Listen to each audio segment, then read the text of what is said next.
Hello everyone, nostalgic nerds and lovers of pixelated whips.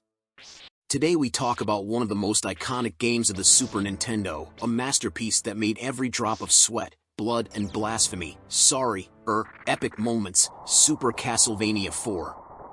This is one of those titles that just by the name gives you shivers. Super Castlevania IV, that is, they put the super in front and skipped 3 numbers because it was too dangerous to face them. They said to themselves, let's go straight to number 4, since the fans are ready. But ready for what? Well, getting slapped in the face with a riding crop, of course.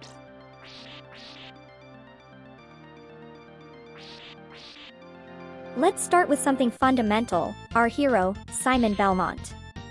Guys, Simon has a whip so versatile it would put Indiana Jones to shame.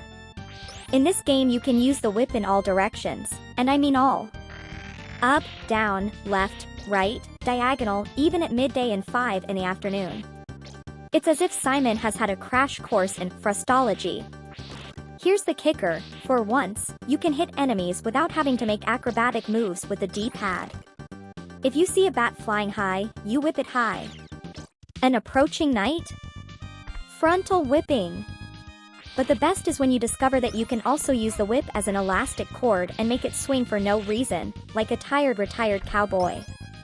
But here's the first flaw, when you start swinging that whip, you feel invincible, until you realize that it doesn't do any damage. Don't get me wrong, it's cool to see Simon swinging with that whip, but it's more of a circus act than a deadly weapon.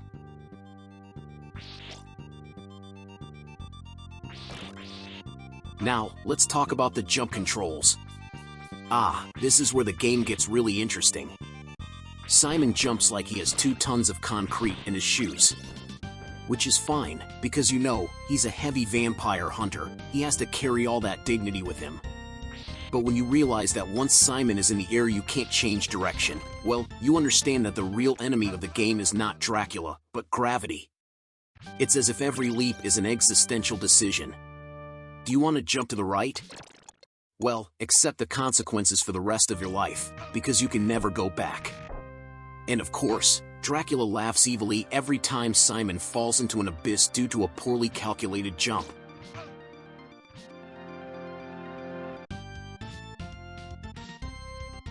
Let's talk about levels. Every scenario in Super Castlevania IV seems created specifically to make your life impossible. We have shaky bridges, rotating rooms, enemies that suddenly appear like old-school friends who want revenge. Oh, and who can forget those beautiful moments when you have to walk on moving platforms over pools of lava? Because yes, such a castle is not complete without lava. It's like saying, welcome, you're going to die. But do you know what? All this is accompanied by a killer soundtrack. Oh, yes. The Super Castlevania IV OST is a mix of tracks ranging from epic to disturbing. It's as if every single note says, you're going to die, but at least you'll die in style. The melodies keep you energized, even when you die for the 50th time. It must be said that Konami hit the mark with the music. It must be said, if you got frustrated, at least you could do it with an epic gothic soundtrack in the background.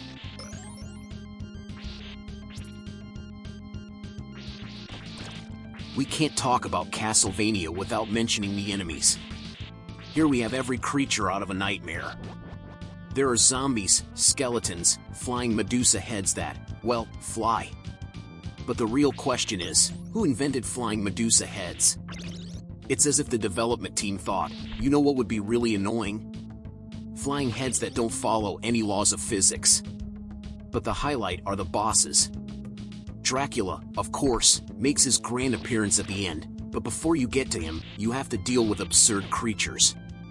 There's the giant knight who seems to have forgotten how to fight and just takes slow, menacing steps. And the skeletal dragon? Another evil genius. However, sometimes you wonder if these bosses are really that dangerous, or if they are just there to make their appearance to scare you a little. Because Simon, with that whip, can tear anyone to pieces, except, of course, if it's a botched jump.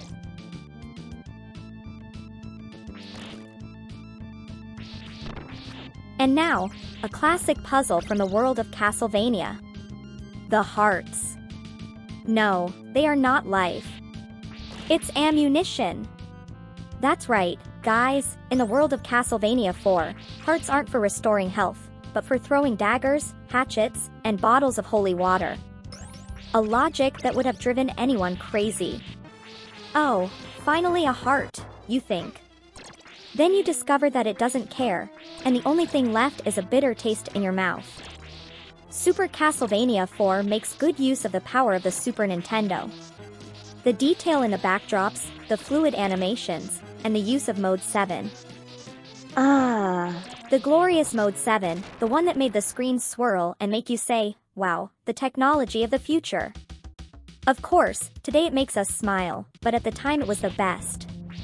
Although, to be honest, sometimes Mode 7 made us players dizzy more than Simon Belmont. You found yourself fighting a boss while the screen rotated, and the question was, am I fighting the enemy or the nausea?